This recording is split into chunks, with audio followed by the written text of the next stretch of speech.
সম্বন্ধ রস।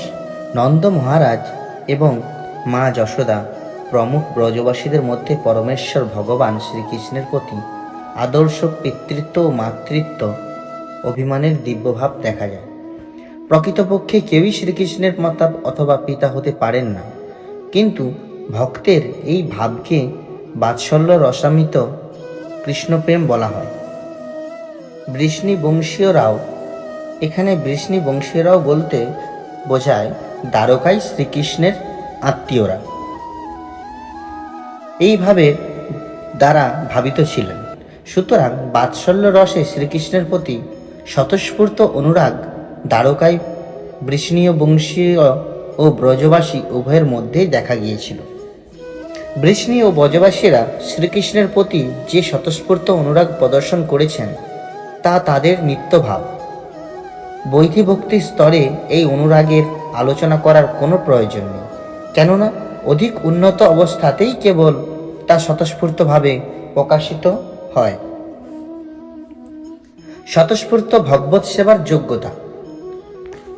বৃষ্ণী ও ব্রজবাসী আদি নিত্যসিদ্ধ ভগবত ভক্তদের পদাঙ্ক যারা অনুসরণ করতে চান তাদের বলা হয় রাগানুগা ভক্ত, অর্থাৎ সেই ভক্তদের মতো তারা সিদ্ধিলাভ করার জন্য চেষ্টা করেছেন। এই ধরনের রাগানুগা ভক্তরা ততটা দৃঢ়তার সঙ্গে ভগবত ভক্তির বিধিনিষেধগুলি অনুসরণ করেন না, কিন্তু তারা স্বাভাবিকভাবে নন্দ মহারাজ বা মা যশোদা প্রমুখ ভগবানের নিত্য পার্শ্বদের প্রতি আকৃষ্ট হন এবং স্বতঃস্ফূর্তভাবে তাদের পদাঙ্ক অনুসরণ করার চেষ্টা করেন। কোনো বিশেষ ভক্তের মতো হওয়ার অভিলাষ তাদের ক্রমান্বয়ে বর্ধিত হতে থাকে। এই ধরনের ভক্তিকে বলা হয় রাগানুগা ভক্তি। আমাদের সবসময় মনে রাখতে হবে যে সম্পূর্ণভাবে জড় কলুষ থেকে মুক্ত না হলে এইভাবে ব্রজবাসীদের পদাঙ্ক অনুসরণ করার আকাঙ্ক্ষা লাভ করা যায় না। বৈধিভক্তি অনুশীলনের একটি স্তর হচ্ছে অনর্থ নিবৃত্তি, অর্থাৎ সেই স্তরে সব রকমের জড়জাগতিক অনর্থগুলি দূর হয়ে যায়। কখনো কখনো দেখা যায় কেউ কেউ ভগবত ভক্তির অনুকরণ করছে, কিন্তু প্রকৃতপক্ষে তারা অনর্থ থেকে মুক্ত হয় না। অনেক সময় দেখা যায় যে এই সমস্ত তথাকথিত ভক্তরা নন্দ মহারাজ, যশোদা মা অথবা ব্রজ গোপিকাদের অনুগামী বলে নিজেদের পরিচয় দেন। আবার সেই সঙ্গে দেখা যায় যে তারা অবৈধ স্ত্রীসঙ্গ করার প্রতি অত্যন্ত আসক্ত। ভগবত প্রেমের এই অনুকরণের কোনো মূল্য নেই। কেউ যখন স্বতঃস্ফূর্তভাবে ব্রজগোপিকাদের ভগবত প্রেমের প্রতি আকৃষ্ট হন, তখন দেখা যাবে যে তার চরিত্রে কোনো রকম জড়জাগতিক কলুষ নেই।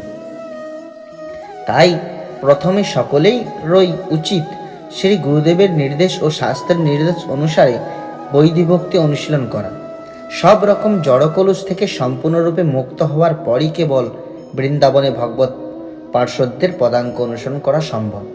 শ্রীল রূপ গোস্বামী বলেছেন, কেউ যখন সম্পূর্ণভাবে জড়জগতের কলুষ থেকে মুক্ত হন, তিনি তখন নিরন্তর বৃন্দাবনে শ্রীকৃষ্ণের কোনো নিত্য পার্শ্বদের কথা স্মরণ করে তার মতো কৃষ্ণ ভক্তি পরায়ণ হতে পারেন। এই ধরনের প্রবণতা প্রকাশিত হলে নিরন্তর মানুষেও বৃন্দাবনে বাস করা যায়। অর্থাৎ যদি সম্ভব হয় তাহলে ব্রজভূমি বৃন্দাবনে গিয়ে সেই চিন্ময় ব্রজধামে ভগবানের নিত্য পার্শ্বদের অনুগামী হয়ে ভগবানের সেবায় যুক্ত হওয়া উচিত। কিন্তু তা যদি সম্ভব না হয় তাহলে মানুষে অর্থাৎ সেই অবস্থায় অধিষ্ঠিত হওয়ার ধ্যান করে নিরন্তর ভগবানের সেবায় যুক্ত হওয়া যেতে পারে। যেখানেই থাকা হোক না কেন সর্বক্ষণ ব্রজধামের দিব্য জীবনের কথা চিন্তা করা উচিত এবং কোনো বিশেষ ভগবত পার্শ্বদের পদাঙ্ক অনুসরণ করে ভগবানের সেবায় যুক্ত হওয়ার ধ্যান করা উচিত। যে ভক্ত কৃষ্ণ ভাবনামৃতে যথার্থই উন্নতি লাভ করেছেন, যিনি নিরন্তর ভগবানের সেবায় যুক্ত হয়েছেন, তিনি পূর্ণরূপে সিদ্ধিলাভ করলেও নিজেকে প্রকাশ করা উচিত নয়। অর্থাৎ যতক্ষণ পর্যন্ত তার প্রাকৃত দেহ থাকে ততক্ষণ তিনি নিরন্তর কনিষ্ঠ ভক্তের মতো আচরণ করবেন।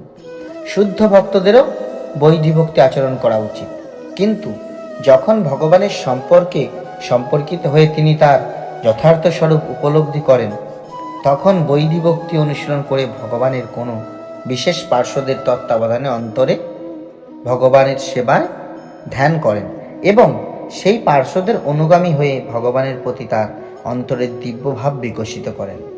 এই সম্পর্কে আমাদের তথাকথিত সিদ্ধ প্রণালী সম্বন্ধে সাবধান থাকতে হবে। কিছু লোক যাদের কোনো রকম শাস্ত্রজ্ঞান নেই এবং যারা মনগড়া কতকগুলি ভক্তির পন্থা তৈরি করেছে, তারা এই সিদ্ধ প্রণালীর পন্থা অনুসরণ করে। তারা কল্পনা করে যে নিজেদের ভগবানের পার্শ্বদ রূপে চিন্তা করার মাধ্যমেই তার ভগবানের পার্শ্বদ হয়ে গেছে। এই সমস্ত বাহ্য আচরণ কোনো মতেই বৈধিভক্তি পন্থার অনুবর্তী নয়। এই তথাকথিত সিদ্ধ প্রণালী প্রাকৃত সহজিয়ারা অর্থাৎ একরকম তথাকথিত বৈষ্ণব অনুশীলন করে থাকে। শ্রীল রূপ গোস্বামীর মত অনুসারে এই ধরনের কার্যকলাপ ভক্তিমার্গে কেবল উৎপাতেরই সৃষ্টি করে। শ্রীল রূপ গোস্বামী বলেছেন যে মহান আচার্যরা নির্দেশ দিয়ে গেছেন শ্রীকৃষ্ণের প্রতি রাগানুগা ভক্তির প্রকাশ হওয়ার পরেও বৈধি ভক্তি অনুসরণ করা উচিত।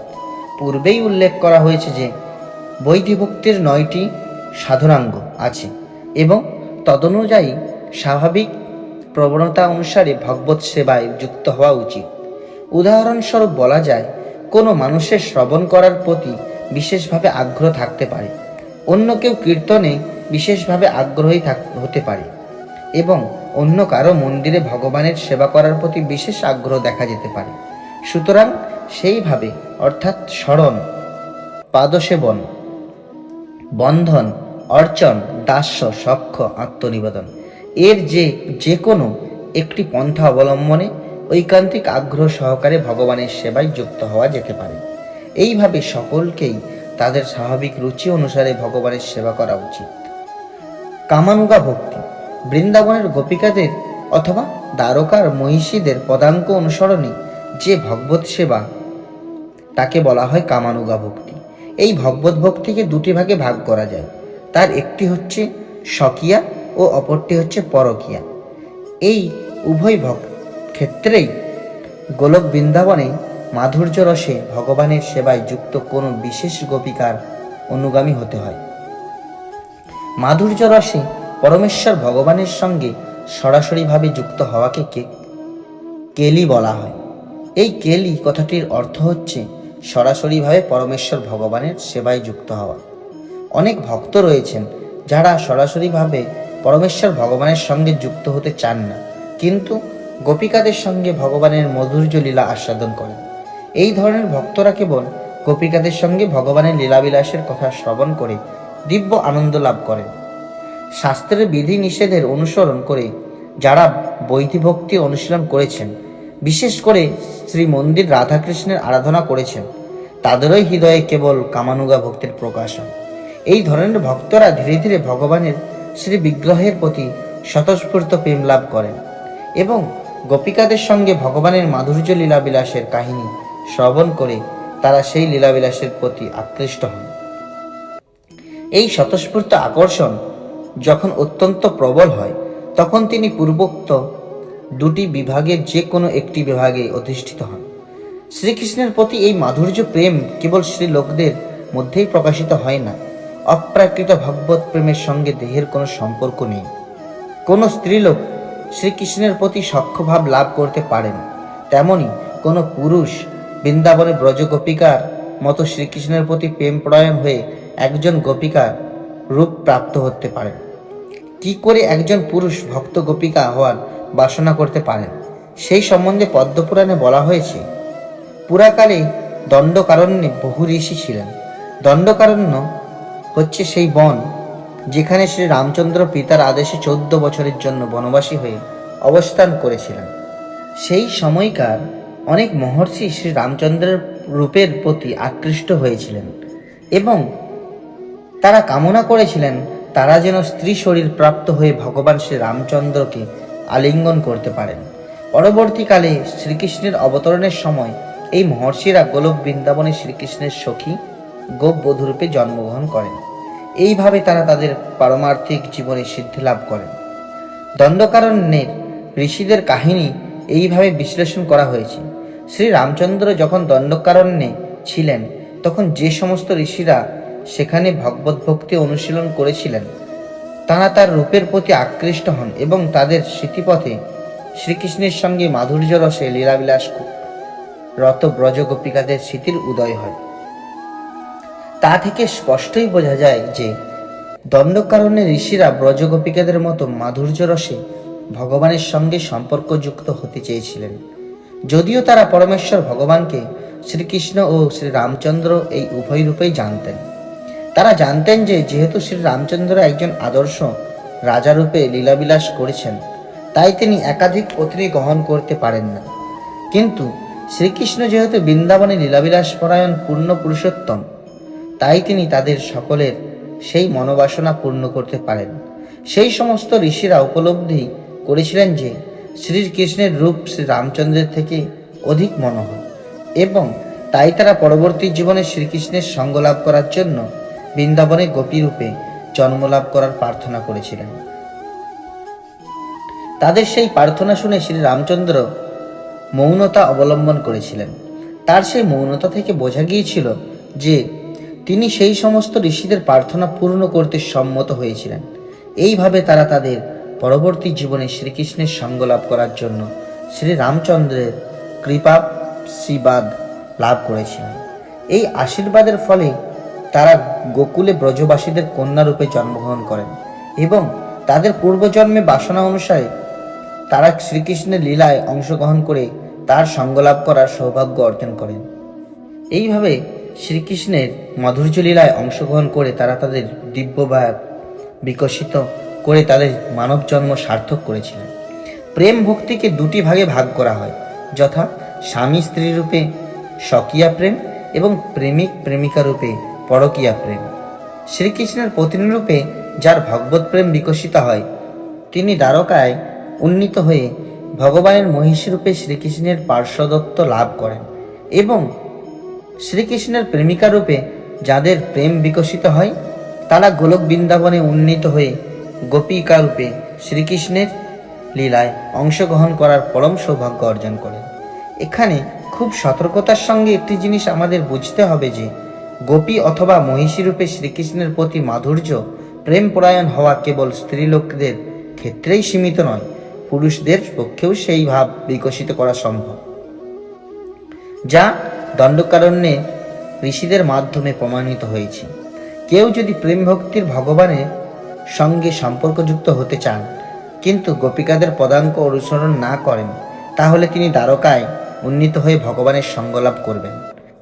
মহাকুর্ম পুরাণে বলা হয়েছে অগ্নিদেবের পুত্র মহান ঋষিরা প্রেম ভক্তিতে শ্রীকৃষ্ণের সঙ্গে সম্পর্ক যুক্ত হওয়ার জন্য কঠোর তপস্যা করেছিলেন। তার ফলে তাদের পরবর্তী জীবনে তারা সমস্ত সৃষ্টির পরম উৎস পরমেশ্বর ভগবান বাসুদেব বা শ্রীকৃষ্ণের সঙ্গ লাভ করতে সমর্থ হয়েছিলেন এবং তারা সকলেই তাদের প্রতিরূপে লাভ করেছিলেন তাকে। বাৎসল্য ও সখ্য, যে সমস্ত ভক্তরা বাৎসল্য রসে অথবা সখ্য রসে শ্রীকৃষ্ণের প্রতি আকৃষ্ট হয়েছেন তাদের কর্তব্য হচ্ছে যথাক্রমে নন্দ মহারাজ অথবা সুবলের পদাঙ্ক অনুসরণ করা। নন্দ মহারাজ হচ্ছেন শ্রীকৃষ্ণের পালক পিতা এবং বৃন্দাবনে শ্রীকৃষ্ণের সমস্ত সখাদের মধ্যে সুবল হচ্ছেন তার সবচাইতে অন্তরঙ্গ সখা। ভগবানের পিতা অথবা সখারূপে সম্পর্ক বিকশিত করার দুটি পন্থা রয়েছে। একটি পন্থা হচ্ছে সরাসরিভাবে ভগবানের পিতা হওয়ার চেষ্টা করা এবং অপরটি হচ্ছে নন্দ মহারাজের অনুগামী হয়ে শ্রীকৃষ্ণের পিতা হওয়ার আদর্শ বিকশিত করা। এই দুটির মধ্যে সরাসরিভাবে শ্রীকৃষ্ণের পিতা হওয়ার প্রচেষ্টা স্বীকার করা হয়নি। এই ধরনের প্রচেষ্টা মায়াবাদ, নির্বিশেষবাদ, দর্শনের দ্বারা কলুষিত হওয়ার সম্ভাবনা থাকে। মায়াবাদী অথবা অদ্বৈতবাদীরা মনে করে যে তারা নিজেরাই হচ্ছে শ্রীকৃষ্ণ এবং কেউ যদি মনে করে যে সে নিজেই নন্দ মহারাজ হয়ে গেছে তাহলে ভগবানের প্রতি তার বাৎসল্য রস মায়াবাদ দর্শনের দ্বারা কলুষিত হয়ে যায়।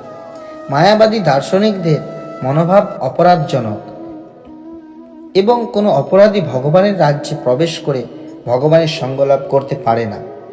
স্কন্দ পুরাণে পাণ্ডবদের রাজধানী হস্তিনাপুরবাসী এক বৃদ্ধের কাহিনী বর্ণনা করা হয়েছে। সেই বৃদ্ধ তার পুত্ররূপে শ্রীকৃষ্ণকে কামনা করেছিলেন। নারদ মুনি সেই বৃদ্ধকে নন্দ মহারাজের পদাঙ্ক অনুসরণ করতে নির্দেশ দেন এবং তার ফলে তার মনোবাসনা পূর্ণ হয়। নারায়ণ বুদ্ধস্তবের একটি বর্ণনায় উল্লেখ করা হয়েছে, যে সমস্ত মানুষ নিরন্তর তাদের পতিরূপে, সখারূপে, পিতারূপে বা শুভাকাঙ্ক্ষী রূপে ভগবানের কথা চিন্তা করেছেন, তারা সকলেই আরাধ্য শ্রীকৃষ্ণের প্রতি এই স্বতঃস্ফূর্ত প্রেম শ্রীকৃষ্ণ ও শ্রীকৃষ্ণের শুদ্ধ ভক্তের বিশেষ কৃপার প্রভাবেই কেবল প্রকাশিত হতে পারে। ভগবত ভক্তির এই পন্থাকে কখনো কখনো পুষ্টিমার্গ বলে সম্বোধন করা হয়। পুষ্টি অর্থ পুষ্টিকর এবং মার্গ অর্থ পথ। এই ধরনের ভক্তিভাব বিকশিত হওয়ার ফলে সর্বোচ্চ স্তরের ভক্তি লাভের পুষ্টি সাধন হয়, তাই তাকে বলা হয় পুষ্টি মার্গ। বিষ্ণু স্বামী সম্প্রদায়, বল্লভ সম্প্রদায় এই পুষ্টিমার্গে শ্রীকৃষ্ণের আরাধনা করেন। ভক্তির কাছে সব রকমের মুক্তি অতি তুচ্ছ। ভগবানের ভক্ত ভগবানের প্রতি যে কতটা অনুরক্ত হয়েছে তা শ্রীমদ্ ভাগবতে বর্ণিত মহারাজ পৃথুর উক্তির মাধ্যমে উপলব্ধি করা যায়। তিনি পরমেশ্বর ভগবানের কাছে প্রার্থনা করে বলেছেন, হে প্রিয় প্রাণনাথ, মুক্তি লাভের পর যদি তোমার মহিমা শ্রবণ করার সুযোগ আমি না পাই, তোমার শুদ্ধ ভক্তের হৃদয়ের অন্তঃস্থল থেকে উদ্গত হয় তোমার যে মহিমা, সেই পরম অমৃত আস্বাদন করার সুযোগ যদি আমি না পাই, তাহলে সেই মুক্তি আমি কখনোই কামনা করি না। আমি তথাকথিত আত্মজ্ঞান লাভের প্রয়াস করি না। তোমার শ্রী পাদপদ্মে আমার একমাত্র প্রার্থনা যে আমি যেন লক্ষ কোটি জিহা ও লক্ষ কোটি কর্ণ প্রাপ্ত হই, যাতে আমি নিরন্তর অপূর্ব মধুর্যমণ্ডিত তোমার অপ্রাকৃত লীলাবিলাসের মহিমা কীর্তন করতে পারি এবং আমার কর্ণকুহরের মাধ্যমে আমি যেন নিরন্তর সেই অমৃত আস্বাদন করতে পারি। নির্বিশেষবাদীরা ব্রহ্মে লীন হয়ে যেতে চায়, কিন্তু তাদের যদি স্বতন্ত্র সত্তা না থাকে, ব্যক্তিত্ব না থাকে, তাহলে তারা কখনো পরমেশ্বর ভগবানের দিব্য লীলা কীর্তন করতে পারে না এবং শ্রবণ করতেও পারে না। যেহেতু তারা পরমেশ্বর ভগবানের অপ্রাকৃত রূপ সম্বন্ধে কিছুই জানে না, তাই ভগবানের মহিমা কীর্তন করার এবং শ্রবণ করার কোনো সুযোগ তাদের নেই। পক্ষান্তরে বলা যায়, যতক্ষণ পর্যন্ত না নির্বিশেষে মুক্তির স্তর অতিক্রম করে ভগবত ভক্তির স্তরে প্রবেশ করা যায়, ততক্ষণ পর্যন্ত পরমেশ্বর ভগবানের অপ্রাকৃত মহিমা আস্বাদন করা যায় না এবং ভগবানের অপ্রাকৃত রূপ সম্বন্ধে অবগত হওয়া যায় না। এই রকম আর একটি বর্ণনা শ্রীমদ্ ভাগবতে রয়েছে। পরীক্ষিত মহারাজকে সুখদেব গোস্বামী বলছেন, মহারাজ, ভারতের আত্মা পরমেশ্বর ভগবান শ্রীকৃষ্ণের সেবায় এত আকুল ছিল যে তিনি অনায়াসে এই শশাগরা পৃথিবীর অধিপত্য, সুন্দরী স্ত্রী, পুত্র, কন্যা, বন্ধুবান্ধব, আত্মীয় পরিজন এই সব কিছুর আসক্তি অনায়াসে ত্যাগ করেছিলেন। তিনি এত সৌভাগ্যশালী ছিলেন যে ঐশ্বর্য লক্ষ্মী তাকে সব কিছু দিয়েছিলেন, কিন্তু তিনি কোনো রকম জড় ঐশ্বর্য গ্রহণ করেননি। সুখদেব গোস্বামী ভরত মহারাজের এই সমস্ত গুণাবলীর ভূয়সী প্রশংসা করেছেন। তিনি বলেছেন, পরমেশ্বর ভগবান মধুসূদনের অপ্রাকৃত গুণাবলীর প্রতি যার চিত্ত আকৃষ্ট হয়েছে, তার জড় ঐশ্বর্যের প্রতি আসক্তির কথা তো দূরে থাক, তিনি বহু মহর্ষি ঈপ্সিত মুক্তি পর্যন্ত কামনা করেন না। বৃত্রাসুরেরও এই রকম একটি উক্তি শ্রীমদ্ ভাগবতে রয়েছে। পরমেশ্বর ভগবানকে সম্বোধন করে বৃত্রাসুর বলছেন, হে প্রিয় প্রভু, তোমার অপ্রাকৃত সেবা ত্যাগ করে আমি ধ্রুবলোকে উন্নীত হতে পারি, অথবা আমি সমস্ত ব্রহ্মাণ্ডের আধিপত্য লাভ করতে পারি, কিন্তু আমি এগুলি কিছুই চাই না। আমি যোগসিদ্ধও চাই না, আমি ব্রহ্মজ্ঞান লাভ করতেও চাই না। আমার একমাত্র কামনা হচ্ছে আমি যেন তোমার সঙ্গ থেকে এবং তোমার সেবা থেকে কখনো বঞ্চিত না হই। শ্রীমদ্ ভাগবতে মহাদেবেরও এই রকম একটি উক্তি আছে। সতীকে সম্বোধন করে তিনি বলছেন, প্রিয়ে সতী, যারা নারায়ণের ভক্ত তারা কোনো কিছুতেই ভীত হন না।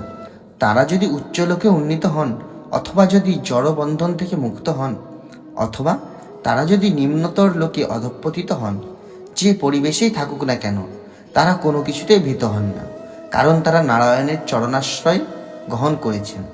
তাদের কাছে এই জড়জগতের যে কোনো অবস্থায় অন্য যে কোনো অবস্থার মতোই আনন্দময়। শ্রীমদ্ ভগবতে দেবরাজ ইন্দ্রেরও এমন একটি উক্তি রয়েছে। ইন্দ্র তার মাতা অদিতিকে সম্বোধন করে বলছেন, হে মাতা, যে সমস্ত মানুষ সব রকম কামনা বাসনা থেকে মুক্ত হয়ে পরমেশ্বর ভগবানের সেবায় যুক্ত হয়েছেন, তারা জানেন তাদের যথার্থ স্বার্থ কী। এই ধরনের মানুষেরা যথার্থ মঙ্গল সাধন করেছেন এবং জীবনের পরম সিদ্ধি লাভের পথে তারা পরম দক্ষতার সঙ্গে অগ্রসর হচ্ছেন। শ্রীমদ্ ভাগবতে প্রহ্লাদ মহারাজ বলছেন, হে দৈত্য কুলজাত আমার বন্ধুগণ, তোমরা যদি পরমেশ্বর ভগবান শ্রীকৃষ্ণের সন্তুষ্টি বিধান করতে পারো তাহলে তার থেকে দুষ্প্রাপ্য আর কিছু নেই। অর্থাৎ পরমেশ্বর ভগবান শ্রীকৃষ্ণ যদি তোমাদের প্রতি সন্তুষ্ট হন তাহলে তোমাদের হৃদয় অভ্যন্তরের সমস্ত কামনা বাসনা নিঃসন্দেহে পূর্ণ হবে। পার্থিব উন্নতি সাধনের কি প্রয়োজন? প্রকৃতির নিয়মেই তা লাভ হয়, আর মুক্তির প্রয়াসেরই বা কি প্রয়োজন? যদি তোমরা সর্বদা শ্রীকৃষ্ণের মহিমা কীর্তন করো, নিরন্তর তার পাদপঙ্কজে অমৃত আস্বাদন করো, তখন আর এগুলির কোনো প্রয়োজন থাকে না। প্রহ্লাদ মহারাজের এই উক্তি থেকে স্পষ্টভাবে বোঝা যায় যে ভক্ত ভগবানের অপ্রাকৃত মহিমা শ্রবণ ও কীর্তন করার আনন্দে মগ্ন হয়েছেন, তিনি ইতিমধ্যে সব রকমের জড়সিদ্ধির স্তর অতিক্রম করে গেছেন। এমনকি তিনি পুণ্যকর্মের সমস্ত ফলও অতিক্রম করে গেছেন। তিনি যাগযজ্ঞ, তপস্যা এবং এমনকি মুক্তির স্তরও অতিক্রম করে গেছেন। তেমনি শ্রীমদ্ ভাগবতের সপ্তম স্কন্ধে স্বর্গের দেবতারা যখন নৃসিংহদেবে বন্দনা করেছিলেন, ইন্দ্র তখন বলেছিলেন, হে পরমেশ্বর ভগবান, আপনি সমস্ত জীবের পরমাত্মা এবং আপনি সমস্ত জীবের অধীশ্বর, তাই আপনি সব কিছুর প্রকৃত ঈশ্বর। বহুকাল ধরে আমাদের হৃদয় হিরণ্যকশিপুর ভয়ে ভীত ছিল, কিন্তু আমাদের প্রতি আপনি এতই কৃপাপরবশ যে তাকে হত্যা করে আপনি আমাদের হৃদয় থেকে সেই ভয় দূর করেছেন এবং আমাদের সুযোগ দিয়েছেন যাতে আমরা আপনাকে আমাদের হৃদয়ে অধিষ্ঠিত করতে পারি। দৈত্যরা আমাদের থেকে যে সমস্ত সম্পদ অপহরণ করে নিয়েছিল, প্রেম ভক্তি সহকারে আপনার সেবায় যুক্ত ভক্তের কাছে তার কোনোই মূল্য নেই। ভক্তরা মুক্তিকেও তুচ্ছ বলে মনে করেন। সুতরাং জড়জাগতিক ঐশ্বর্যের কি কথা? প্রকৃতপক্ষে যজ্ঞফলের ভোক্তা আমরা নই। আমাদের একমাত্র কর্তব্য হচ্ছে কেবল আপনারাই সেই পাদপদ্মের সেবার যুক্ত হয়ে সব কিছু আপনাকে নিবেদন করা, কেননা আপনি হচ্ছেন সব কিছুর পরম ভোক্তা। ইন্দ্রের এই উক্তির তাৎপর্য হচ্ছে, ব্রহ্মা থেকে শুরু করে একটি ক্ষুদ্র পিপীলিকা পর্যন্ত কেউই জড় ঐশ্বর্যের ভোক্তা নয়। সকলেরই একমাত্র কর্তব্য হচ্ছে সব কিছুই পরমেশ্বর ভগবানকে উৎসর্গ করা। তার ফলে তারা আপনা থেকেই তার সুফল ভোগ করতে পারেন। এই বিষয়ে পুনরায় দেহের বিভিন্ন অঙ্গের কথা খাদ্য সংগ্রহ করে তা রান্না করে উদরকে উৎসর্গ করার তুলনা দেওয়া যেতে পারে। উদরকে খাবার দেওয়া হলে শরীরের প্রতিটি অঙ্গই সমানভাবে আহারের ফল ভোগ করতে পারে। তাই সকলেই কর্তব্য হচ্ছে পরমেশ্বর ভগবানের প্রীতি সাধন করা, তাহলে সকলেই আপনা থেকে তৃপ্ত হবে। এই রকম আরেকটি শ্লোক শ্রীমদ্ ভগবতে রয়েছে, যেখানে ভগবানের কাছে প্রার্থনা করে গজেন্দ্র বলছেন, হে প্রিয় ভগবান, আপনার সেবায় যে দিব্য আনন্দ লাভ করা যায় সেই অভিজ্ঞতা আমার ছিল না, তাই আমি আপনার কাছে জড়জাগতিক সুখ সুবিধা প্রার্থনা করেছিলাম। কিন্তু আমি জানি যারা শুদ্ধ ভক্ত, যারা আপনার সেই পাদপদ্মের সেবা করে সব রকমের বন্ধন থেকে মুক্ত হয়েছেন, তারা সর্বদাই আনন্দের সমুদ্রে নিমগ্ন এবং সেই জন্যই তারা সর্বদাই আপনার দিব্য গুণাবলী মহিমা কীর্তন করে পরম তৃপ্তি উপভোগ করেন। তারা কোনো কিছুর আকাঙ্ক্ষা করেন না, কোনো কিছুর প্রার্থনাও করেন না। শ্রীমদ্ ভগবতে পরমেশ্বর বৈকুণ্ঠনাথ দুর্বাসাকে বলছেন, আমার ভক্তরা ভক্তিযোগে আমার সেবায় যুক্ত হয়ে সর্বদাই তৃপ্ত, এবং তাই তারা 5 প্রকার মুক্তিরও আকাঙ্ক্ষা করে না। সেই 5 প্রকার মুক্তি হচ্ছে: 1. সাযুজ্য মুক্তি, অর্থাৎ আমার সাথে এক হয়ে যাওয়া। 2. সালোক্য বা আমার লোকে বাস করা। 3. ষষ্ঠী বা আমার মতো ঐশ্বর্য প্রাপ্ত হওয়া। 4. স্বরূপ, অর্থাৎ আমার রূপ লাভ করা। এবং 5 হচ্ছে সামীপ্য, অর্থাৎ আমার সঙ্গ লাভ করা। সুতরাং তারা যখন এই মুক্তিরও আকাঙ্ক্ষা করে না, তখন তুমি সহজেই অনুমান করতে পারো জড়জাগতিক ঐশ্বর্যের প্রতি এবং জড় মুক্তির প্রতি তারা কত নিষ্পৃহ। শ্রীমদ্ ভগবতে নাগপত্নীরা, কালীয় নাগের পত্নীরা ভগবানের কাছে প্রার্থনা করে বলছেন, হে পরম প্রিয় ভগবান, তোমার শ্রী পাদপদ্মের ধূলিকণা অপূর্ব মহিমামণ্ডিত। যে মানুষ সেই ধূলিকণা লাভ করার সৌভাগ্য অর্জন করেছেন, তিনি স্বর্গলোকের আকাঙ্ক্ষা করেন না, সমগ্র ব্রহ্মাণ্ডের আধিপত্য কামনা করেন না, যোগসিদ্ধি কামনা করেন না, বা জড়জগতের বন্ধন মুক্তির কামনা করেন না। অর্থাৎ যিনি আপনার চরণ কমলের রেণু লাভ করেছেন, তিনি সব রকম সিদ্ধিকে তুচ্ছ জ্ঞান করেন। শ্রীমদ্ ভগবতে শ্রুতিরা, অর্থাৎ মূর্তিমান বৈদিক মন্ত্ররা ভগবানের কাছে প্রার্থনা করে বলছেন, হে পরম প্রিয় ভগবান, দিব্য জ্ঞান লাভ করা অত্যন্ত কঠিন। এই অত্যন্ত কঠিন জ্ঞান দান করার জন্যই আপনি আপনার স্বরূপে এখানে অবতীর্ণ হয়েছেন। সেই জন্যই আপনার ভক্তরা পরমহংস আচার্যদের সঙ্গ লাভ করার জন্য গৃহসুখ ত্যাগ করেছেন। তারা এখন ভক্তিযোগী সম্পূর্ণরূপে আপনার সেবায় যুক্ত হয়েছেন, এবং তাই তারা আর তথাকথিত মুক্তির আকাঙ্ক্ষা করেন না। এখানে আমাদের মনে রাখতে হবে যে আত্মজ্ঞান লাভ করার অর্থ হচ্ছে আত্মাকে জানা এবং পরমাত্মা বা ভগবানকে জানা। আত্মা ও পরমাত্মা গুণগতভাবে অভিন্ন, এবং সেই জন্যই উভয়কে ব্রহ্ম বলে সম্বোধন করা হয়। সেই আত্মজ্ঞান লাভ করা অত্যন্ত কঠিন। কত বড় বড় দার্শনিকেরা আত্মাকে জানার চেষ্টা করছেন, কিন্তু সেই জ্ঞান লাভের পথে তারা মোটেই অগ্রসর হতে পারছেন না। ভগবদ্গীতায় বলা হয়েছে, লক্ষ লক্ষ মানুষের মধ্যে কেবলমাত্র একজন এই জ্ঞান লাভের চেষ্টা করেন, এবং এই রকম লক্ষ লক্ষ জ্ঞান লাভেচ্ছু মানুষের মধ্যে কেবল 2-1 জন মাত্র যথাযথভাবে ভগবত তত্ত্বজ্ঞান লাভ করতে পারেন।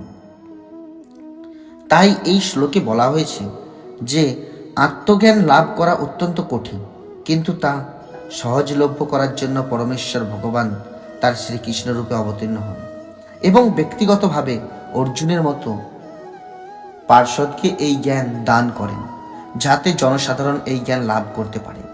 এই শ্লোকে আরও বিশ্লেষণ করা হয়েছে যে মুক্তির অর্থ হচ্ছে সব রকম জড়জাগতিক সুখভোগের স্পৃহা পরিত্যাগ করা।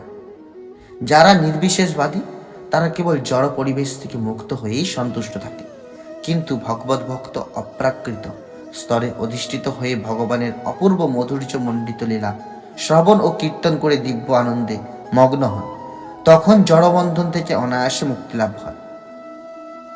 শ্রীমদ্ ভাগবতে ভগবান শ্রীকৃষ্ণ উদ্ধবকে বলছেন, প্রিয় উদ্ধব, যে সমস্ত ভক্ত সর্বতভাবে আমার সেবার আস্বাদন গ্রহণ করছে, তারা এত দৃঢ়ভাবে ভক্তিযোগ যুক্ত যে তাদের আর কোনো কামনা বাসনা থাকে না।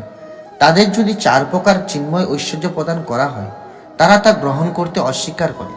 সুতরাং জড় জগতে তাদের কাম্য কি থাকতে পারে? তেমনি শ্রীমদ্ ভগবতের আরেক জায়গায় শ্রীকৃষ্ণ বলছেন, হে প্রিয় উদ্ধব, যার চিত্ত আমার চিন্তায় এবং আমার সেবায় মগ্ন, সে ব্রহ্মপদ, ইন্দ্রপদ ও সার্বভৌমপদ বা 8 রকমের যোগসিদ্ধি ও মুক্তি পর্যন্ত কামনা করে না।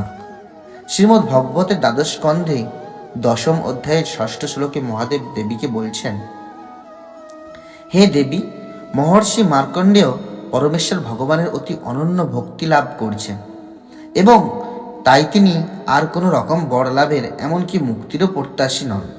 পদ্মপুরাণেও কার্তিক ব্রতের মাহাত্ম্য বর্ণনা করার সময় এই সিদ্ধান্তের সমর্থন করা হয়েছে।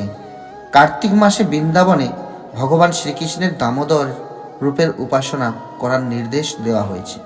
দামোদর রূপ শ্রীকৃষ্ণের সেই বাল্যলীলার দ্যোতক, যখন তার মা যশোদা তাকে বাঁধতে গিয়েছিলেন।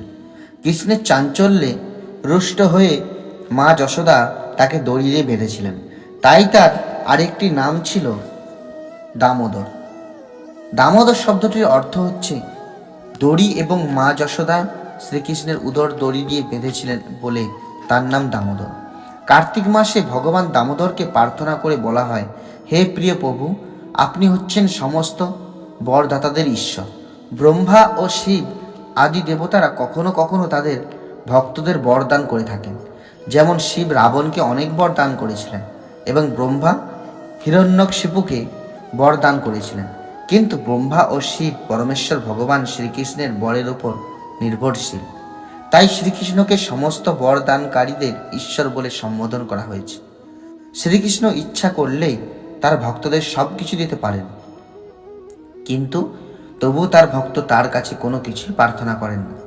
আমি জড়জাগতিক সুখভোগ থেকে শুরু করে মোক্ষ লাভ পর্যন্ত কোনো বর আপনার কাছে প্রার্থনা করি না। আমি শুধু আপনার কাছে প্রার্থনা করি যেন আমি আপনার এই দামোদর রূপ সর্বক্ষণ দর্শন করতে পারি। আপনার রূপ এতই মাধুর্যমণ্ডিত ও চিত্তাকর্ষক যে আপনার এই রূপ ছাড়া আমার মন আর কিছু চায় না। এই প্রার্থনায় আর একটি শ্লোকে বলা হয়েছে, হে প্রিয় প্রভু দামোদর, একসময় আপনি যখন নন্দ মহারাজের প্রাঙ্গণে একটি চঞ্চল শিশুর মতো খেলা করতে করতে দধিভাণ্ড ভেঙে ফেলেন এবং সেই জন্য মা যশোদা একটি দড়ি দিয়ে আপনাকে উদুখোলের সঙ্গে বেঁধে রাখেন, তখন আপনি নন্দ মহারাজের অঙ্গনে বিরাজমান কুবেরের দুই পুত্র নলকুবর ও মণিগ্রীবকে উদ্ধার করেছিলেন। আমার একমাত্র প্রার্থনা আপনি যেন আপনার কৃপাময়ী লীলাবিলাসকালে আমাকেও সেইভাবে উদ্ধার করেন। এই শ্লোকের অন্তর্নিহিত ঘটনাটি হচ্ছে যে দেবতাদের কোষাধ্যক্ষ কুবেরের দুই পুত্র তাদের পিতার ঐশ্বর্য মধ্যে মত্ত হয়েছিল। এক সময়ে তারা স্বর্গের অপ্সরাদের সঙ্গে নগ্ন হয়ে একটি সরোবরে ক্রীড়া করছিল। মহামণি নারদ তখন সেখান দিয়ে যাচ্ছিলেন। কুবেরের পুত্রদের এই অভদ্র আচরণ দেখে তিনি অত্যন্ত দুঃখিত হন। নারদ মুনিকে দেখে অপ্সরারা তৎক্ষণাৎ বস্ত্র দ্বারা তাদের শরীর আচ্ছাদিত করেছিল, কিন্তু মদ্যপ কুবের পুত্ররা নেশায় এত আচ্ছন্ন ছিল যে নারদ মুনিকে দেখেও তারা কোনো রকম লজ্জা অনুভব করল না। তাদের ব্যবহারে ক্রুদ্ধ হয়ে নারদ মুনি তাদের অভিশাপ দিলেন, তোমরা সম্পূর্ণ অচেতন হয়ে গেছ, তাই কুবের পুত্র হওয়ার পরিবর্তে তোমরা বৃক্ষ হয়ে জন্মগ্রহণ করো।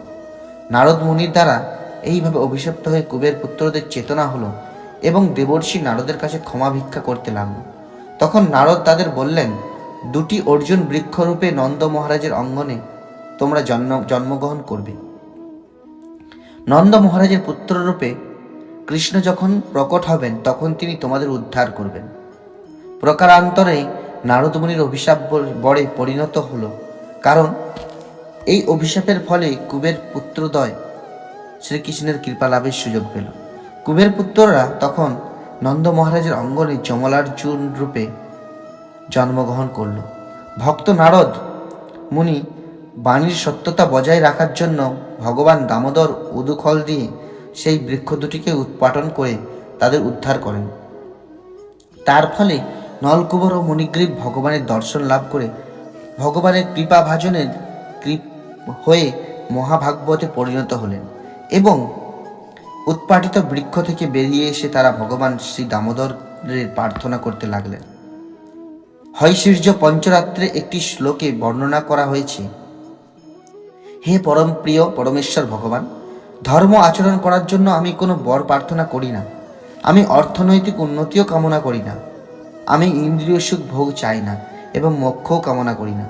আমার একমাত্র প্রার্থনা হচ্ছে যে আমি যেন চিরকাল আপনার শ্রী পাদপদ্মের সেবায় যুক্ত থাকতে পারি। কৃপা করে আপনি আমাকে সেই বর প্রদান করুন। হৈশীর্য পঞ্চরাত্রে আর এক জায়গায় বর্ণনা করা হয়েছে, ভগবান নৃসিংহদেব যখন প্রহ্লাদ মহারাজকে বরদান করতে চাইলেন তখন প্রহ্লাদ মহারাজ কোনো রকম জড়জাগতিক সুখ স্বাচ্ছন্দ্য প্রার্থনা না করে কেবল তার নিত্য সেবক হবার বর প্রার্থনা করেছিলেন। সেই সম্পর্কে প্রহ্লাদ মহারাজ ভগবান শ্রী রামচন্দ্রের নিত্য দাস হনুমানের উদাহরণ দিয়েছিলেন। হনুমানও ভগবানের কাছ থেকে কোনো প্রাকৃত বর প্রার্থনা না করার আদর্শ স্থাপন করেছিলেন। তিনি সর্বদাই ভগবৎ সেবা পরায়ণ ছিলেন। এই আদর্শ গুণের জন্য আজও হনুমান সমস্ত ভক্তদের আরাধ্য। প্রহ্লাদ মহারাজও হনুমানকে তার সশ্রদ্ধ প্রণাম নিবেদন করেছেন। একটি প্রসিদ্ধ শ্লোকে হনুমান বলেছেন, হে ভগবান, তুমি যদিও চাও তাহলে আমাকে এই ভববন্ধন থেকে মুক্ত করতে পারো, অথবা তোমাতে লীন হয়ে যাওয়ার সাযুজ্য মুক্তি দান করতে পারো, কিন্তু আমি এগুলি কামনা করি না। তোমার সঙ্গে আমার যে প্রভু ভৃত্যের সম্পর্ক, মুক্তির ফলে সেই সম্পর্ক যদি শিথিল হয়ে যায়, তাহলে সেই মুক্তি আমি কামনা করি না। নারদ পঞ্চরাত্রের এই রকম অন্য একটি শ্লোকে বলা হয়েছে, হে ভগবান, আমি ধর্ম, অর্থ, কাম ও মোক্ষের লেশমাত্র কামনা করি না। তোমার লোকে বাস করার সালোক্য মুক্তি অথবা তোমার মতো রূপ প্রাপ্ত হওয়ার সারূপ্য মুক্তি ইত্যাদি কোনো রকম মুক্তি আমি প্রার্থনা করি না। আমি কেবল প্রার্থনা করি যেন নিত্যকাল আমি তোমার প্রেমময়ী সেবায় যুক্ত থাকতে পারি। শ্রীমদ্ ভগবতে মহারাজ পরীক্ষিত সুখদেব গোস্বামীকে জিজ্ঞাসা করছেন, হে ব্রাহ্মণ শ্রেষ্ঠ, আমি বুঝতে পারছি যে বৃত্তাসুর ছিল মহাপাপী ও তার মনোবৃত্তি রজ ও তমগুণে আচ্ছন্ন ছিল, কিন্তু তা হলেও কিভাবে তার মধ্যে ভগবত ভক্তির এই রকম পূর্ণ বিকাশ হল?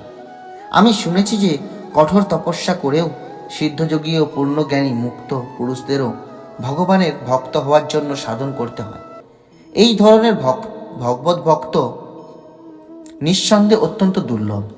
তাই আমি আশ্চর্য হচ্ছি যে বৃত্তাসুর কিভাবে ভগবানের ভক্তপদ লাভ করল। উপরোক্ত শ্লোকের সবচাইতে গুরুত্বপূর্ণ তথ্য হচ্ছে যে ব্রহ্মে লীন হয়ে যাওয়া অসংখ্য মুক্ত পুরুষের মধ্যে একজন বিষ্ণু ভক্ত অত্যন্ত দুর্লভ।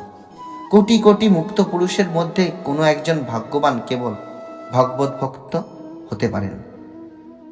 শ্রীমদ্ ভগবতে শ্রীকৃষ্ণকে বিদায় দেওয়ার সময় কুন্তী দেবী প্রার্থনা করেছেন, প্রভু, বড় বড় বিদ্বান ও পরমহংসরাও তোমার অপার মহিমা সম্বন্ধে অবগত হতে পারে না।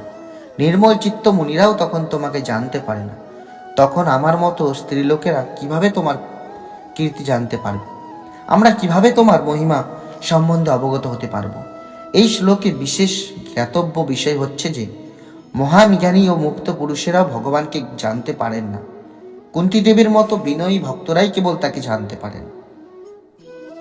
যদিও তিনি ছিলেন একজন স্ত্রী এবং স্বাভাবিকভাবে পুরুষদের থেকে অল্প বুদ্ধি সম্পন্ন, কিন্তু তবুও তিনি শ্রীকৃষ্ণের মহিমা উপলব্ধি করতে পেরেছিলেন। শ্রীমদ্ ভগবতে আত্মারাম নামক একটি শ্লোক অত্যন্ত মহত্বপূর্ণ।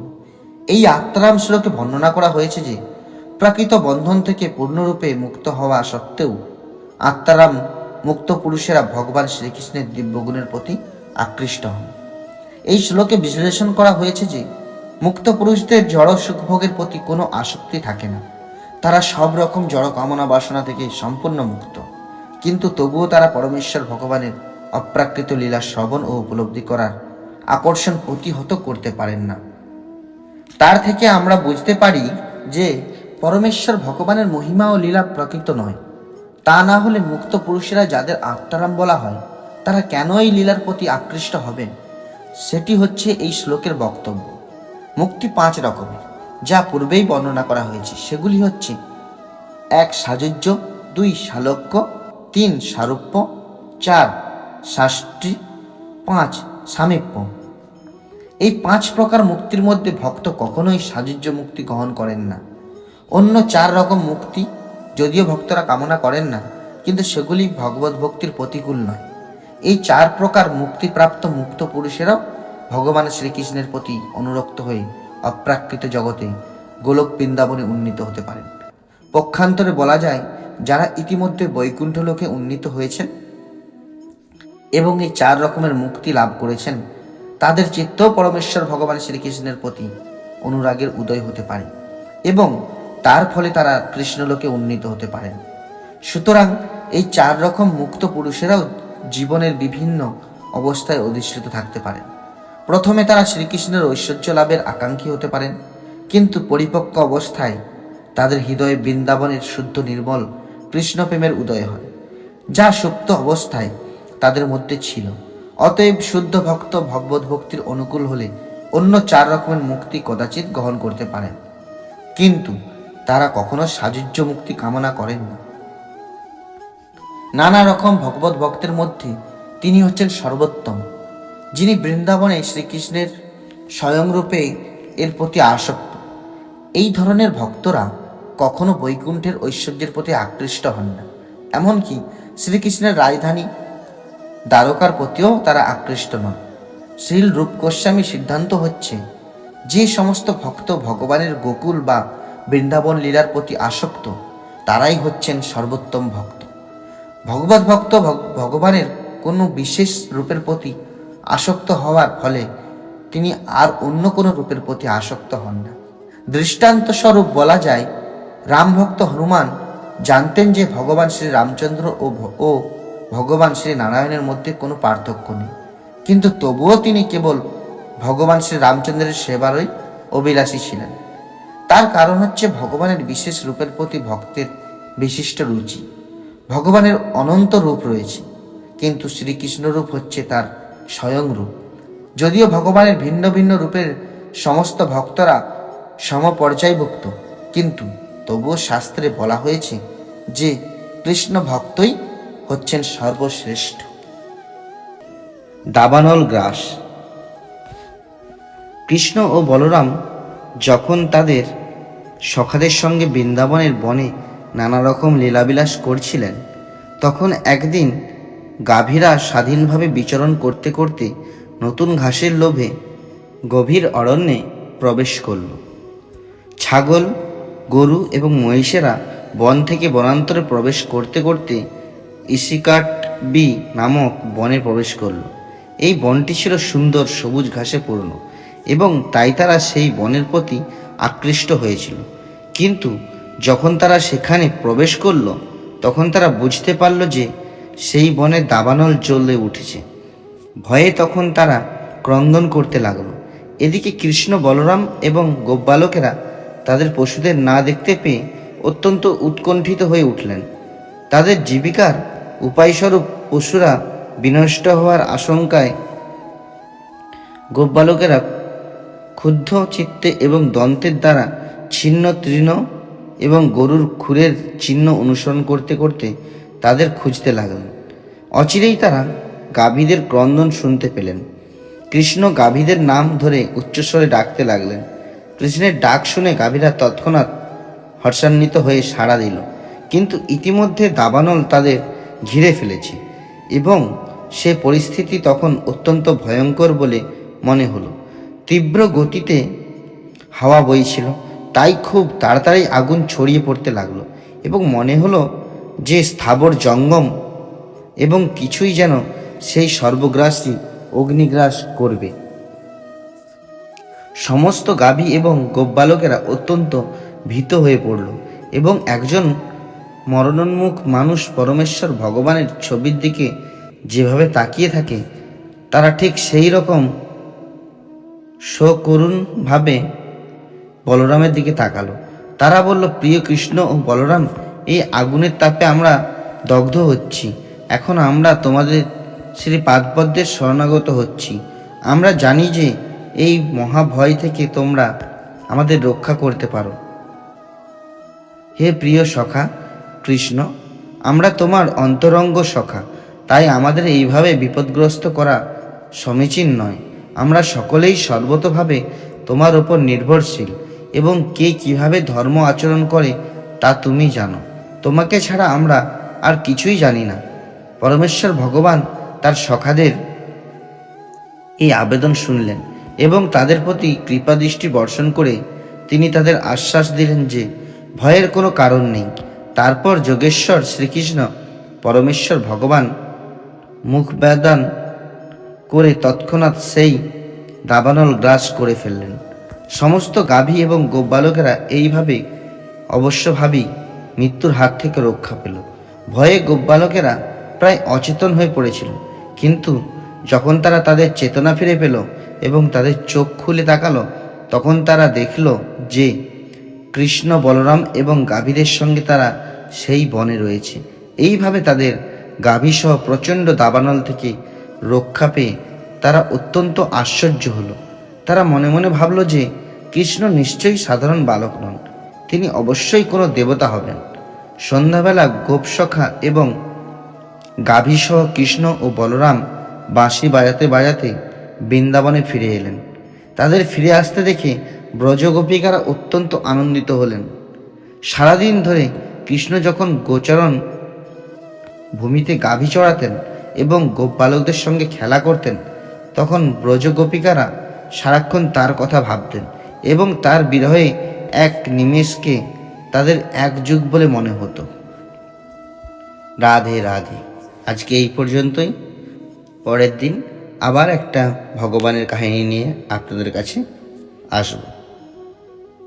শ্রীকৃষ্ণ বৃন্দাবন ছেড়ে কোথাও যান না, তবে মদ্ভক্ত যত্র গায়ন্তী তত্র তিষ্ঠামি কিভাবে বলেছেন। শ্রীকৃষ্ণ এক জায়গায় থেকেও একই সময়ে অন্যত্র প্রকাশিত হতে পারেন। যেমন সূর্য এক স্থানে থাকলেও আমরা সকালে পূর্ব দিকে, দুপুরে মাথার উপর, বিকেলে পশ্চিম দিকে দেখি, কিন্তু সূর্য একটি নির্দিষ্ট স্থান ছাড়া পূর্ব বা পশ্চিমে কোনো দিকেই যাচ্ছে না, একই স্থানে রয়েছে।